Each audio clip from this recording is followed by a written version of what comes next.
ভাবা সেই কাজ, দিলাম ফোন, কিন্তু তাও বন্ধ বলছে। তাহলে কি সিম কার্ড চেঞ্জ করে নিয়েছে? হতে পারে। নীলকে বলে দেখি, ওর কাছে নতুন নাম্বার থাকতে পারে। নীলকে ফোন দিলাম। নীল ফোন রিসিভ করতেই বললাম, রিমন কি ফোন নাম্বার চেঞ্জ করেছে? তা তো জানি। কেন, কি হয়েছে? রিমন মনে হয় নাম্বার চেঞ্জ করেছে। ও, আমার কাছে আরেকটা নাম্বার আছে, ওটা দিয়ে দেখতে পারো। ওকে, দে।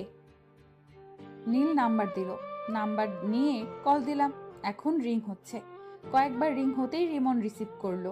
ফোন রিসিভ করতেই বললাম, আমার প্রেমে পড়ে যাবে সেই ভয়ে নাম্বার চেঞ্জ করেছো? আপনি আমার নতুন নাম্বার পেলেন কোথায়? পেয়েছি কোথাও।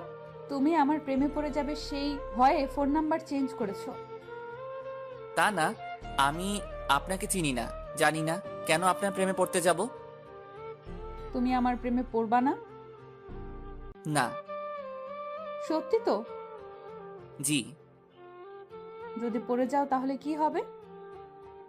আমি কোনোদিন আপনার প্রেমে পড়ব না, গ্যারান্টি। এত কনফিডেন্স? জি। দেখা যাবে। বাই। উম্মুয়া। আমি ফোন কেটে দিলাম। তারপর ভাবতে লাগলাম এই নাম্বার পেলো কোথায়, কিন্তু ভেবে কিছুই পেলাম না। তাই ঘুমিয়ে পড়লাম। এই 2টা দিন মেয়েটা অনেক জ্বালিয়েছে। মেয়েটার সাথে কথা বলতে বলতে মেয়েটার প্রতি ভালো লাগা শুরু হয়েছে। আজ মিমাপুর বার্থডে, কি গিফট নিব বুঝতে পারছি না। নীলকে ফোন দিলাম এটা জানার জন্য যে মিমাপু কি পছন্দ করে, কিন্তু নীল ফোন রিসিভ করেছে না। অন্যদিন হলে তো ইচ্ছে মতো গালি দিতাম, কিন্তু আজ দিব না, কারণ আজ ওদের বাসায় অতিথি এসেছে। এই ব্যস্ততায় ফোন রিসিভ না করতেই পারে। গিফটের দোকানে গেলাম, কি নিব ভেবে পাচ্ছি না। না, এগুলো নেওয়ার দরকার নেই, জুয়েলারির দোকানে যাই। তারপর জুয়েলারির দোকানে এসে একটা আংটি নিলাম। তারপর ও নীলদের বাসায় চলে এলাম। এসে নীলকে খুঁজতে লাগলাম, কিন্তু শালাকে দেখতেই পাচ্ছি না। মিমাপুকে দেখলাম এক জায়গায় দাঁড়িয়ে আছে এবং আশেপাশে অনেক মেয়ে আছে। আমি মিমাপুর কাছে গেলাম। যাক, তোর বয়ফ্রেন্ড এসেছে। কেমন আছো? আলহামদুলিল্লাহ ভালো। আর আপনাকে বলার দরকার নেই। কি বলার দরকার নেই? ভালো আছেন কিনা? কেন বলার দরকার নেই?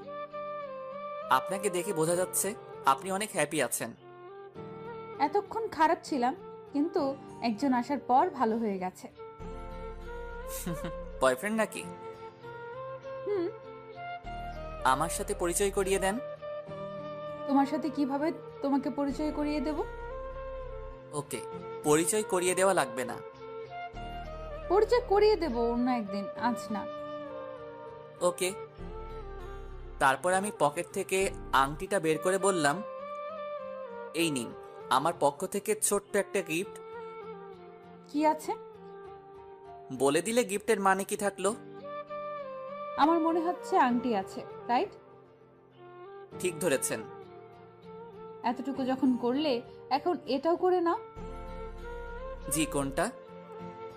আংটিটা আমাকে পরিয়ে দাও। মিমাপুর কথা শুনে মিমাপুর দিকে অবাক হয়ে তাকালাম।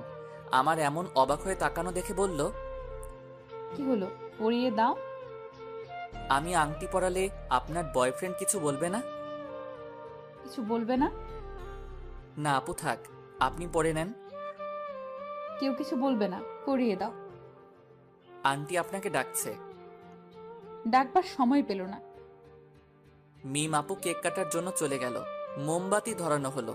তারপর মিম আপু ফু দিয়ে নিভালো। তখন সবাই হ্যাপি বার্থডে টু ইউ বলে উঠল। মিম আপু কেক কাটলো। এই নীল, রিমনকে এখানে ডাক। কেন? যেটা বলছি সেটা কর। এত কথা বলিস কেন? ওকে। মিম আপু আঙ্কেল আন্টিকে কেক খাইয়ে দিল। নীল আমাকে ইশারা দিল, তাই ওর কাছে গেলাম। কিরে ডাকলি কেন?